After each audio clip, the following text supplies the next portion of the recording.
رب کو پانے کی قیمت کیا ہے؟ تیری قربانی، تیری خواہشات کی قربانی، تیرا سکھ چین سب کچھ اس پر قربان، کوئی تیری خواہش باقی نہ رہے، ان کے لیے جیے، ان کے لیے مرے، ان کے لیے سانس لے۔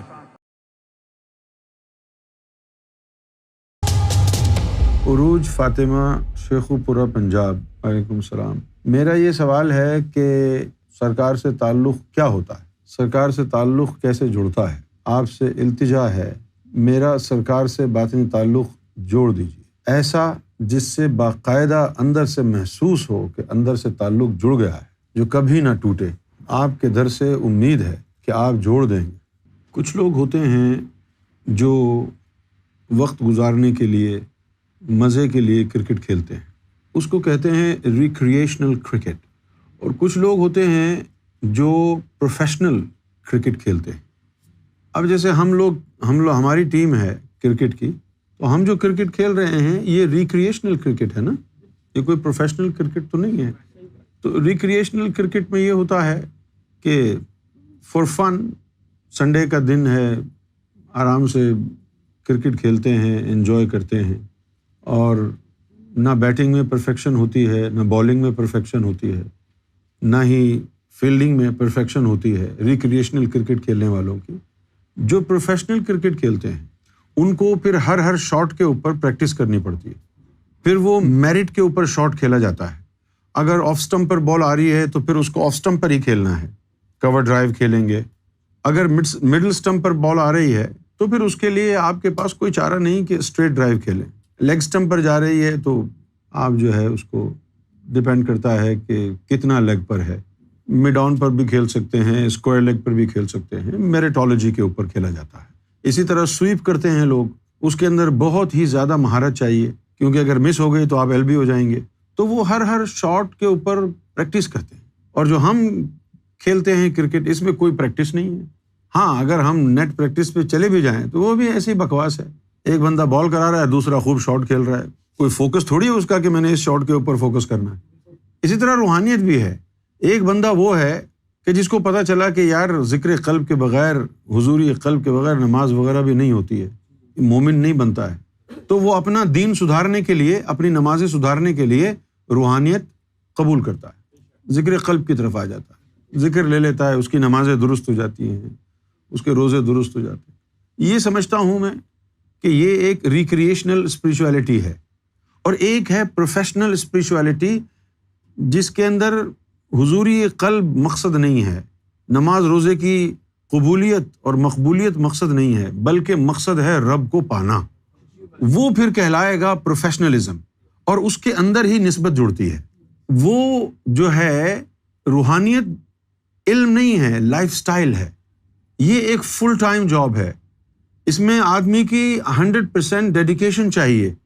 جس نے 8 گھنٹے کچن میں گزارنے ہیں، شیف ہے، یا جس نے آفس میں جانا ہے 8 to 9، یہ روحانیت ان لوگوں کے لیے نہیں ہے جو ٹائم ملا کبھی تو محفل میں آ گئے، جن کی پرائیورٹیز ان کے عمل سے ثابت ہے۔ ان کی پرائیورٹیز اپنی اولاد ہے، گھر خریدنا ہے، ان کی پرائیورٹیز اپنی جاب ہے، وہ رب کو کیسے پائیں گے؟ ان کی اسپریچویلٹی ریکریشنل ہے، سمجھے آپ؟ ان کو وہ فیض نہیں ملے گا، ان کو وہ فیض مل نہیں سکتا ہے۔ کیوں نہیں مل سکتا ہے؟ کہ ان کی پرائیورٹی نہیں ہے نا۔ کیونکہ جب انسان رب کو پانا چاہتا ہے تو پھر پوری کی پوری زندگی اس کی رب کے گرد گھومے گی۔ سب سے زیادہ پرائیورٹی رب اور رب کو حاصل کرنے والے راستے پر ہوگی۔ پھر وہ یہ نہیں دیکھے گا کہ یار میں محفل میں سیٹرڈے کو چلا جاتا ہوں، سنڈے کو، فرائیڈے کو چلا جاتا ہوں اور سیٹرڈے کو، سنڈے کو گیا تو پھر صبح دیر ہو جائے گی محفل، یعنی اپنے جاب پہ جانے کے لیے۔ تو یہ ان کی پرائیورٹیز ہے، وہ رب والے نہیں ہیں، کیونکہ جب جاب سے وقت ملا تو وہ اس طرف آ گئے۔ لیکن جب یہ دیکھا کہ نہیں، سب سے پہلے مجھے نیند کرنی ہے پوری، محفل میں اگر آج چلا گیا، صبح منڈے ہے، صبح جاب پہ جانا ہے، اگر میں محفل میں گیا تو دیر سے سوؤں گا، میری نیند نہیں پوری ہوگی، میری جاب کا حرج ہوگا۔ تو ایسے لوگوں کو کہنا بھی چاہیے اور بلیو بھی کرنا چاہیے کہ ہم رب کے متلاشی نہیں ہیں۔ ذہن میں اگر وہ یہ سوچیں کہ ہاں ہم رب کے طلبگار ہیں، اور پھر یہ بھی کریں، تو رب ان کو نارن حامیہ میں پھینکے گا، وہیں پھینکے گا جہاں یزید کو پھینکنا ہے اسے۔ کیونکہ تم جھوٹ بول رہے ہو. اپنے آپ سے سچ بولو، اپنا عقیدہ اور ایمان بھی ویسا رکھو کہ مجھے رب کی تلاش نہیں ہے، because my job is more important to me. صحیح ہے نا؟ کیونکہ جس نے بھی رب کو پایا ہے وہ پہلے تمام دنیا کے کاموں سے ریڈنڈنٹ ہوا ہے، فارغ ہوا ہے، اس کے بعد اس کا ہر لمحہ رب کے لیے وقف ہوا ہے، پھر وہ رب کے راستے پر چلا ہے. سرکار گوھر شاہی کی نسبت دو طرح کی ہے، ایک نسبت عام ہے اور ایک نسبت خاص ہے. نسبت عام کیا ہے؟ سب کے لیے دروازہ کھلا ہے کہ آئیں ذکر قلب حاصل کریں، اس وقت تک تمہارا ساتھ دیں گے جب تک رحمان تمہارے اندر جاگ نہیں جاتا.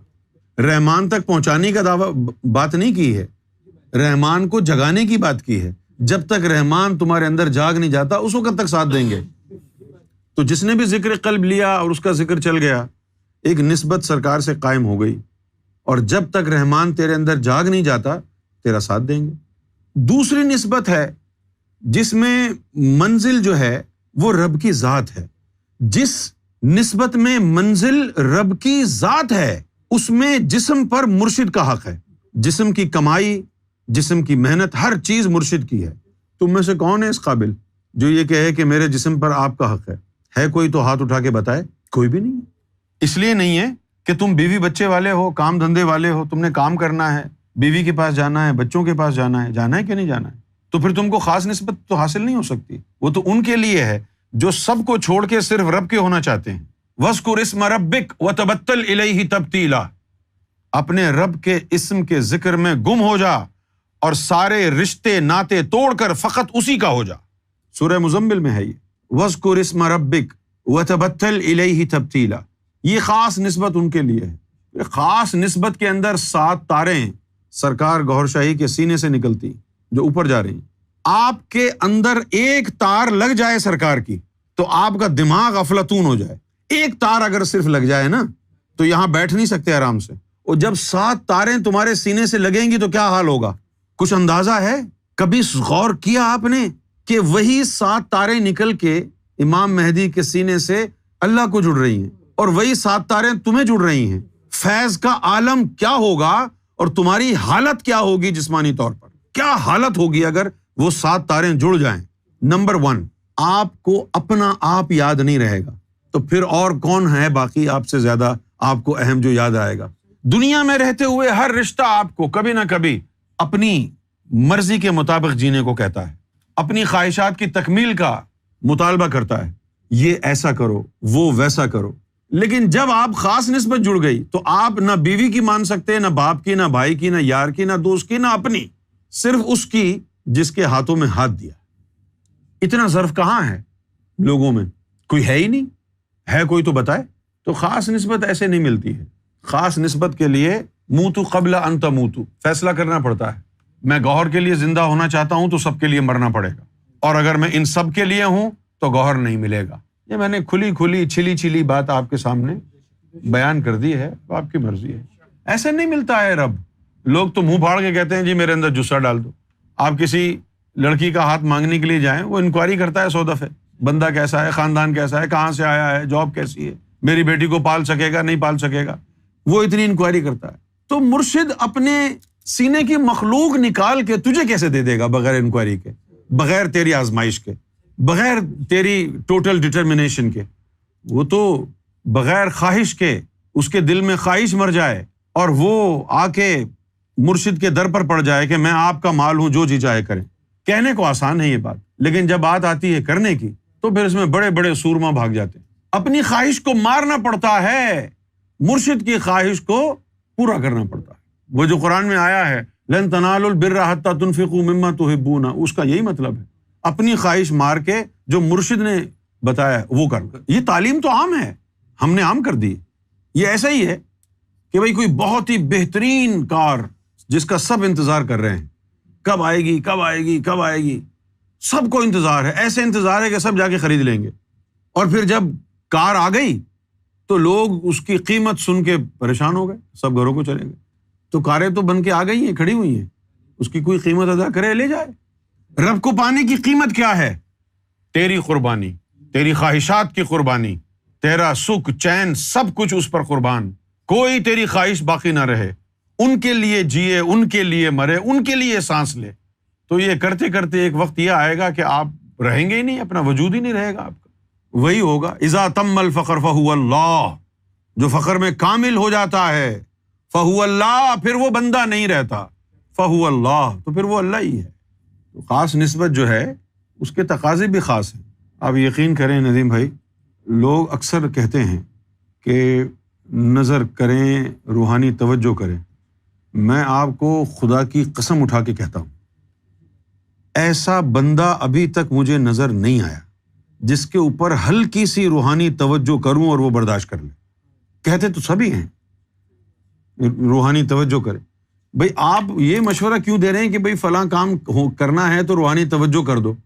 آپ صرف یہ بتاؤ یہ نہیں ہو رہا، اس کو سدھاریں گے نا۔ لوگ خود کہتے ہیں کہ مجھے جو ہے نا وسوسے بہت آتے ہیں، آپ روحانی توجہ کر دیں، میں فلاں مقام حاصل کرتا ہوں، آپ روحانی توجہ برداشت کرنے کی طاقت ہے تجھ میں؟